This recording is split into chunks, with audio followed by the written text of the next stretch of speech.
Welcome into the Roll Jays podcast. We are lucky enough to have the newest Blue Jay, Austin Swartz, with us today. So tune in. It's going to be a great show. Heads up, it's the Roll Jays podcast, the voice of the Creighton basketball fan. With your hosts, Jimmy Allen, Alex Drake, and Casey Matthews. Join the crew and meet CU players, coaches, and a whole lot more. Now, the Roll Jays podcast. Here's Jimmy Allen. Hey, well, welcome in. Austin was there as I was recording the little intro there, and he had a couple laughs because I'm still figuring this out. But hey, Austin, welcome into the show, man. How are you? I'm good. Thank you for having me. Oh, absolutely, man. I was fired up to get an opportunity to talk to you, get to know you a little bit, introduce you to the fans of Creighton and really the Big East. So, because this podcast is a bigger part of Big East Energy, and we're sponsored by Pixel Fire Marketing and Pyramid Contracting. So, hey, listen, let's just get right after it, man. Why'd you transfer? So, as everyone knows, Coach L left at the end of December. So I'm not going to say that made the decision easy, but just he's the reason why I came to Miami. He was the biggest piece of why I chose to come here. So him kind of departing from the program and us having the season we had, I just felt like it was best for me to kind of go along my journey and see what other options were for me. Yeah, Coach L is fantastic, man. Right?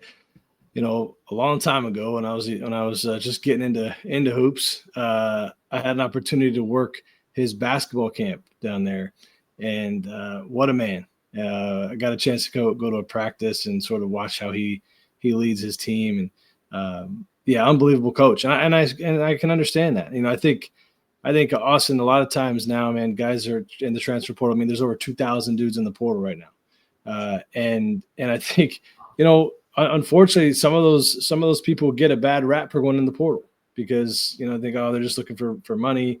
But in reality, sometimes it's your situation where you signed to play for a certain coach, and now that coach left, and you're looking for a new home. And so I have a lot of respect for that, and for you trying to align yourself with the right person. And I guess for me, I want to know, why is Mac the right person? Why was he the one that you decided? Because you had a lot of opportunity, a lot of other offers, like Coach Mac. Why is he the guy you want to play for? I'd say the biggest, just before even visiting, just knowing college basketball, I would always see Creighton on my TV, and I'm not on the Midwest, so it's not like I'm watching every Creighton game or anything like that. But when the big games will come on, I see Creighton playing in them. I see him playing Auburn. I'm seeing him playing a tournament, and that's where I want to be, and that's where you make your mark. So, just kind of look from the outside looking in. You want to be with a championship level, a winning program, and that's what Creighton is. So that's what kind of drew me to them initially.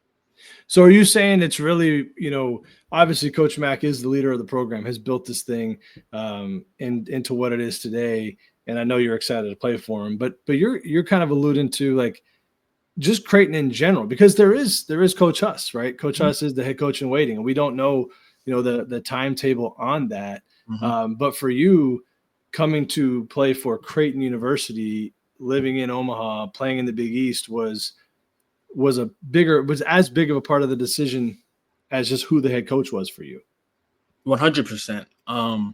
The Big East, in my opinion, is a top 2, top 3 conference in the world right now. There's a lot of great conferences, but if you go look at the tournament and all the success, half the teams have been from the Big East. So, of course, that played a part. And then Coach Mack, he's, like you said, he's great. I came on campus, and honestly, it just felt like home. And he kind of went through all the offense and the defense and kind of just showing me around the people. The people have been amazing in my 3 days there, or 2 days there I was there. But more on Coach Mack, the way he runs his team is somewhere. That's where I want to be. That's where I want to be, and I'm gonna be happy. And that's someone who I want to play hard for. So, yeah. You say the way he runs his team. Can you expand on that any at all? Like, what is it that really draws you? He's a very, I don't want to say laid back, because not that he's not, he's intense, but he's very detailed oriented. He focuses on the details, and that's someone who I've kind of learned that it's super important, especially in college basketball, is the details. And he focuses on that. And of course, the way he runs the offense, he shoots a lot of threes, high tempo, a lot of pick and rolls, all that great stuff is all stuff I excel at.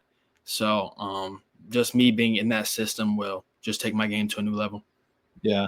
And you say focusing on the details and really all the little things that help you win games. Is there anybody that you can point to that's kind of helped you understand how important those details are? Or is this more of a product of your experience in college basketball and understanding that now? I'd probably say it's a product of kind of what's happened this past year. I've played EYBL, played with Boo Williams, and I played for a high school coach that was super, super intense, this has to be perfect or we're not leaving. So but going to Miami, it was a kind of little bit of a different experience. And of course, we didn't do a lot of winning. So and we weren't very good on the details, which kind of led to some of our problems. But all the great teams I see do the details great and do the small things great that lead to winning. So I've kind of learned that through being here. That's awesome. And then, you were talking about the system, right? The fast pace, shoot a lot of threes, a lot of screen and rolls. But one of the real staples lately, over the last probably 5 years or so, has really become defensively, very good defensive team. And you've probably seen it and heard it. We don't foul. Right. How do you feel like your style of play defensively can fit into the way that Coach Mack wants to guard, where it's almost bend, don't break, like we'd rather you be on the floor than you, try to be a hero and make a stop by yourself and get in foul trouble. Right. So like, how does that pertain? Because you have some athleticism and some length that we don't always have here. I just say it's being smart, being instinctive on the floor. You don't want to they don't pick up cheap fouls. I've never seen a Creighton game and they're fouling 3-point shooters, or they're just fouling guys just because they're just for whatever reason. So just being smart about that, and just on a closeout, you just going by the guy instead of hitting them on the wrist or whatever. Being instinctive about and being intentional about what you're doing, especially on the defensive end, because like you said, they don't pick up cheap fouls. They want their best players and the players who help them win on the floor, not with 5 fouls on the bench. So was that part of the maybe not the recruiting per se, but the conversation with Mac as you guys watch film together? For sure. Of course, Ryan was a big part of y'all's team last year and the last couple of years when he was there. Yeah. It would be a little bit different because he's not here, because they did a lot of drop coverage and most of the time, because, that's where he was great at rim protection. So there would be a little bit of a switch up probably from drop coverage to something else, which involves more changing the defenses. And like I said before, paying attention to the details. And you're going to be switching defenses more often now because he's not back there. So that's something I take pride in, is the details and pay attention to the scouting report and kind of listening to and communicating on the floor, because you're going to be switching depending on who has the ball or whatever. So just being able to switch that on the fly is something I take pride in. Yeah, that's really perceptive of you to understand that switching defenses might be a part of the game plan. Not having the big fella back there. I call him the big pal. And so not having the big pal back there as a safety blanket. Now, I think Owen's a heck of a player. And I do think that he's going to be able to create some issues defensively as well. But that drop coverage is troublesome for teams. Mm-hmm.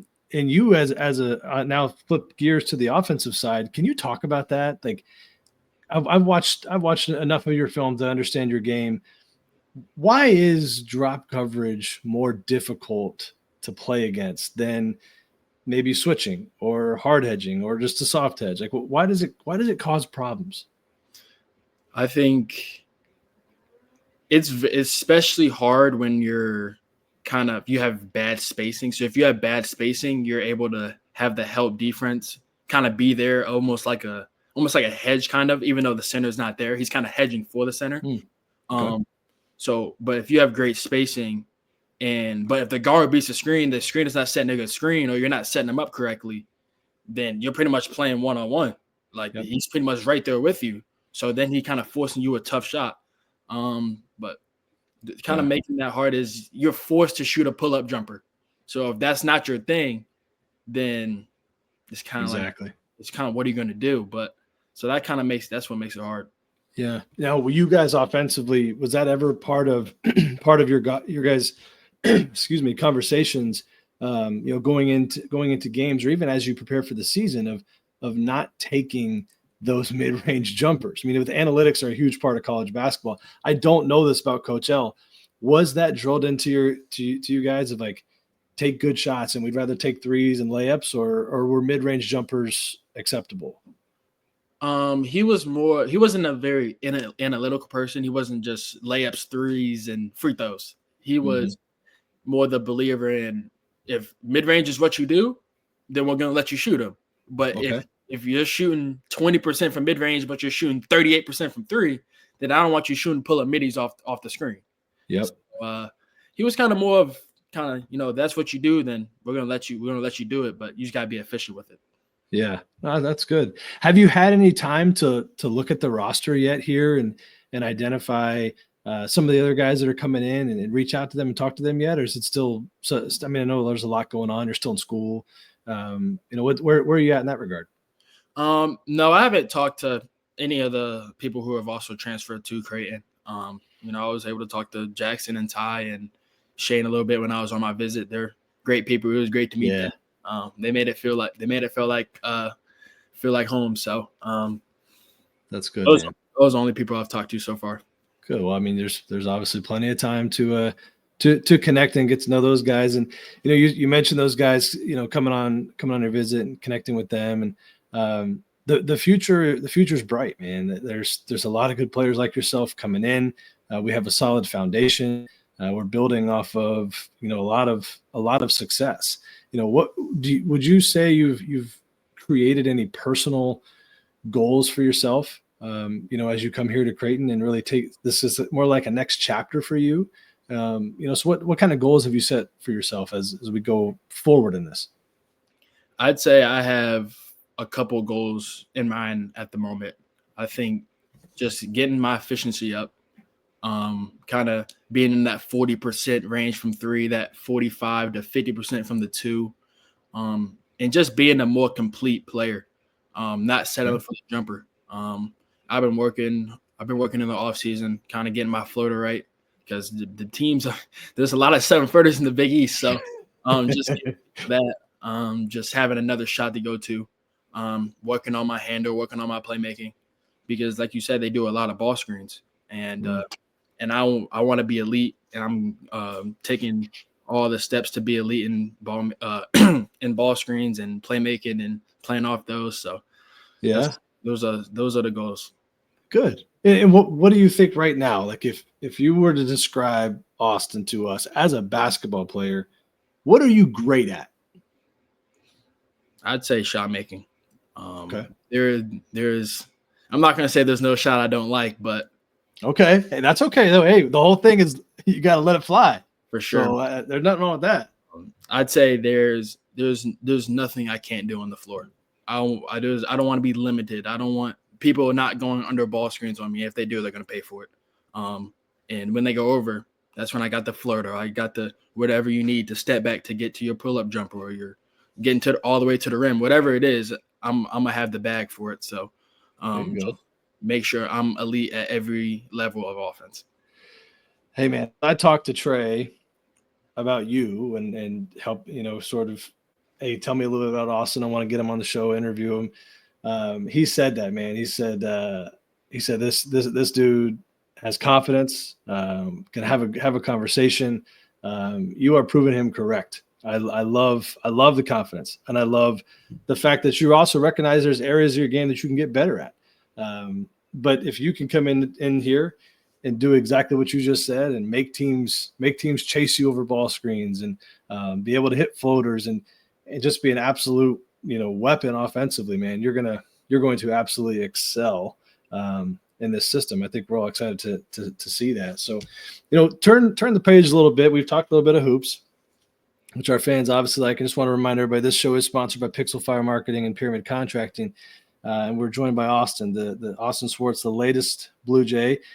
The fans are fired up, man, but tell us about you. Who is Austin as a person?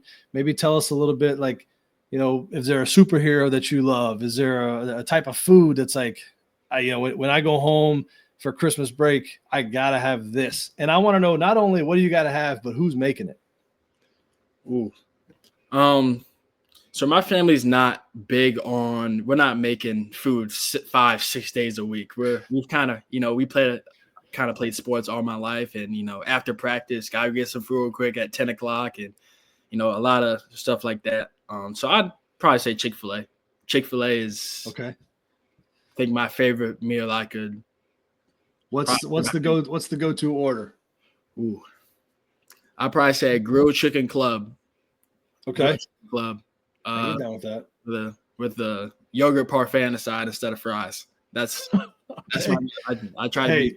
Jeremy Anderson loved that answer. I got to make sure we put this out for Jeremy, your new strength coach. He's going to love that answer.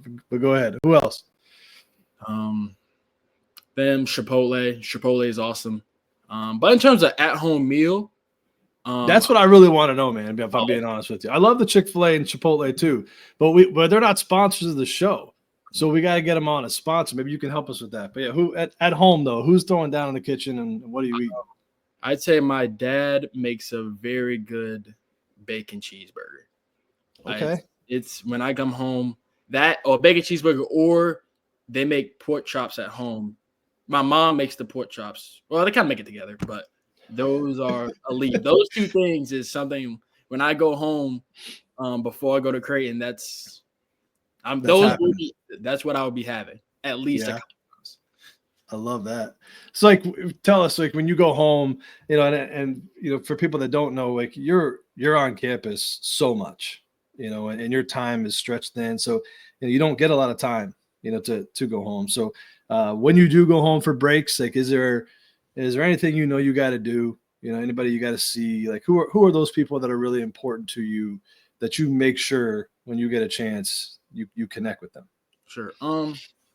I'd just say some of my friends who are still back home. I still have a couple of friends who still go to Cannon School. That's where I went to high school.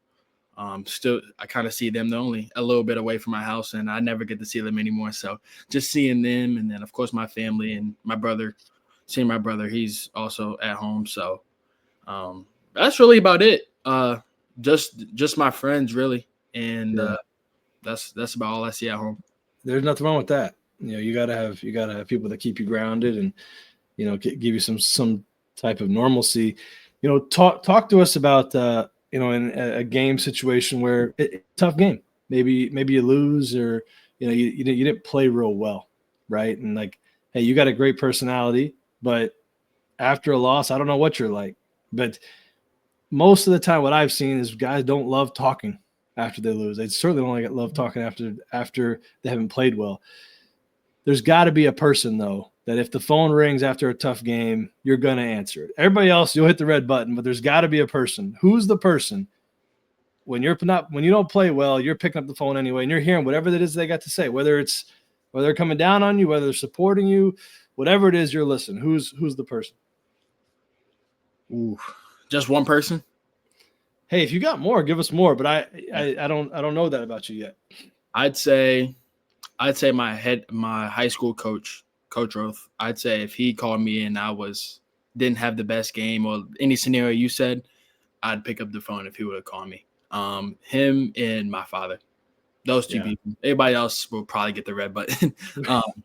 Those two I'd pick up, because whether it's you said good, bad, great advice, whatever, I'll pick up for them. And when Dad calls, is it he's telling you what to do different? Is he picking you up? It's like, what's that phone call like with Dad? Honestly, a little bit of both. Kind of that move on to the next mentality. Watch film, make sure whatever mistakes you made, you don't want them to happen again, and to the best of your ability. So, just kind of more of kind of that pick you up. We're not holding your head because you went 1 for 30, whatever, or you lost the game, whatever. You got to move on to the next game. So, kind of more of a pick you up. Do you have a way of doing that in terms of turning the page and saying, okay, it's next game mentality? What's your strategy of allowing yourself to move on? So I'd say I've been fortunate to kind of been with a coach that's kind of, whenever you want to get in the gym, you can get in the gym. So kind of after the game, if I were to have a poor performance, just getting up shots after the game, or coming in back in the next morning, if it was a late game, coming back in the next morning, making sure, even I usually go watch the film before I go to sleep, and then whatever shots it didn't feel comfortable, whatever, just take those shots the next day and work on them. Okay. That's kind of what I like to do, especially after a poor performance. Yeah, that's good. That's smart, right? Get those reps in and identify the areas that you think you can get better at and improve, and then immediate action, to be able to turn that page. Talk to us about the weight room. I mentioned Jeremy Anderson, heck of a strength coach. The dude is phenomenal. I'm sure you visited with him on your visit. If you did, what'd you think of him? What's exciting to you about working with him? But overall, like you even mentioned the switching out the fries for the fruit cup and the yogurt. Like, so obviously you're better than me for sure at being health conscious. Just talk to us about that part of your life and how you stay in great shape.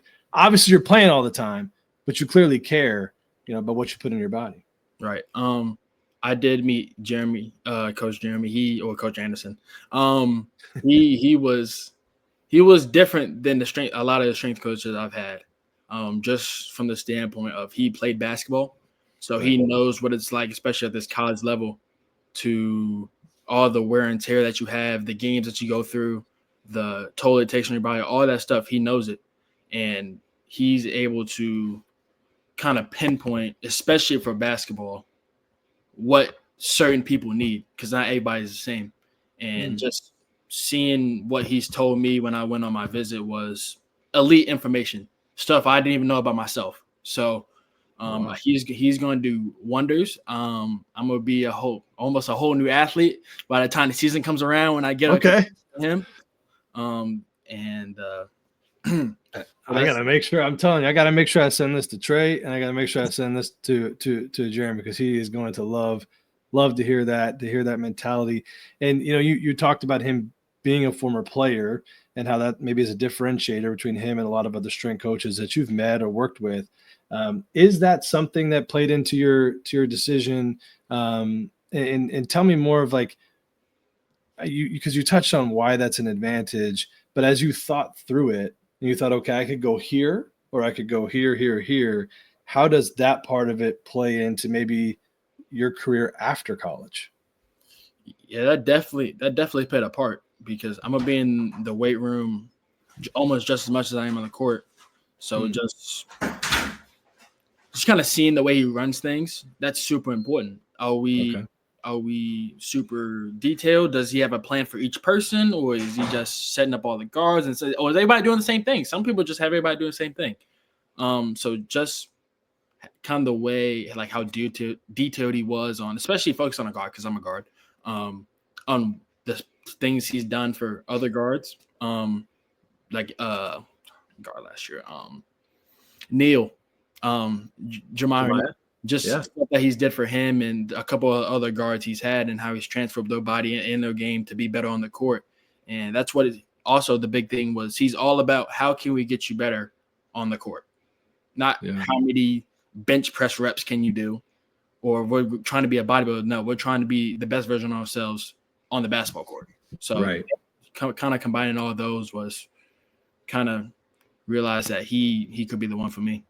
Yeah, dude, that's awesome. Tell me this, man. I'm assuming you hadn't been to Omaha before your visit? No, sir. All right. So you're scheduling the visit. You're about to get on the plane from Coral Gables, Miami International, and you're going to fly to Omaha. What is going through your mind? Like because I know you got a picture. So what are you picturing about Omaha? How different is it from what you pictured? And what are you excited about in terms of living here? I pictured cornfields. Okay.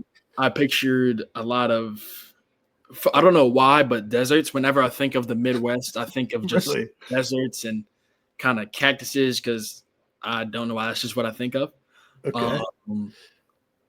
But when I came, or when I kind of got off the flight and they drove me around over, I was like, this is kind. It kind of reminded me of Charlotte.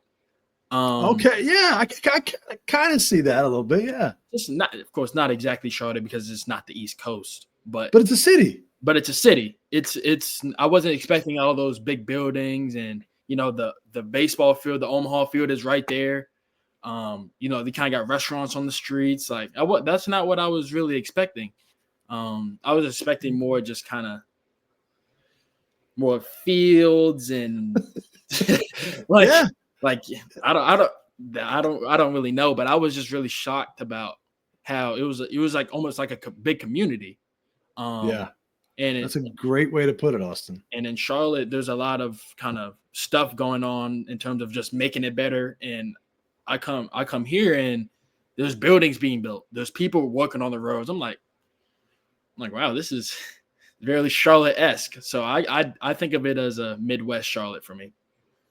That's interesting. I mean, I've spent some time in Charlotte. I can see what you're saying. For sure. Did you get the vibe here? I know you were out a little bit and meeting people. Like, how supportive this fan base is. Were you able to pick up on that at all while you were here? I'd say for sure. Just I've interacted with just some of the people. Everybody's polite. Everybody looks happy. There wasn't. It was a beautiful day outside, especially on my visit. So yeah, that was great. I didn't know about the weather. I don't know what I've heard about. Oh, it's no. It's like this all year round, dude. You're good. It's just like Miami. No, that's awesome. Go ahead. I didn't mean to cut you off. No, I was just gonna say we would go places with Coach Mack and the rest of the coaching staff, and they're just getting compliments. Hey, we just talk. He's just talking to normal people, just people he sees on the street. So just you having that camaraderie, that doesn't happen everywhere. So just being able to connect with the people in the city I was like that. That's how it's a family. Yeah, man, you're gonna absolutely love that. And I want to wrap up here in just a second, but I want to talk about the league as a whole. You talked about the Big East and the success of the league. How about the cities and the travel? Have you looked into any of that, like the places that you're going to go play? You're going to play your conference tournament in Madison Square Garden. How you're coming from the ACC, which is a very good league in its own right, but the cities aren't really the same caliber as the Big East. Like, how exciting is that for you to know you're going to play in New York City, you're going to play in Chicago, you're going to play in Washington D.C. Like that's got as a hooper, as a young man coming up, that's got to be exciting. It's exciting for sure. And just going along the line of schools, you got Marquette, which is in Wisconsin. They play in the Bucks Arena. So just having you go to almost, I think every school that I can think off the top of my head is in a major city. So that's just, that's automatically good crowds and just being in a great place to explore. I've never been to Washington, D.C. I've never been to, not sure where Providence plays, but it's in Providence, in Rhode Island there. Yeah, so I've never been over there. Going to stores, going to UConn. Not gonna say going back home, but kind of going. I've never been back to Connecticut once, so that would be me. Kind of going back to Connecticut, and I have some family there, so probably end up seeing them while I'm over there. So that's just a cool experience. So just playing all those places, like you said, is kind of stuff you dream about. So yeah, no, that's awesome, man. So we're gonna wrap up after this question. I want you to kind of begin with the end in mind here, and I want you to think forward to, you're playing your last game in in Omaha at Creighton. It's going to be senior night. You're going to finish up. They're going to hand you the microphone and give you an opportunity to talk in front of the entire arena about your time at Creighton University and playing for the Blue Jays. What do you hope that you can say in that moment? And what do you hope that the 17,000 people that are sitting in that arena are thinking about Austin and your career as a Creighton Blue Jay? That's a good question. I'd say that that they see me with the microphone, that he was one of the most impactful players to put on a Blue Jays jersey, especially from a winning standpoint. Hope to a Final Four national championship, winning the Big East tournament, just helping them get to all the goals that we want to reach as a team. He was a big part of that, and he was also a great person in the community. People who people liked, people wanted to see, all that great stuff. Just kind of being there for the people. So that's what I hope they see when it's my last game in the Blue Jays uniform. Well, Austin, I can speak from just myself, but I know our fans will think the same thing after watching this. I cannot wait to have you in Omaha.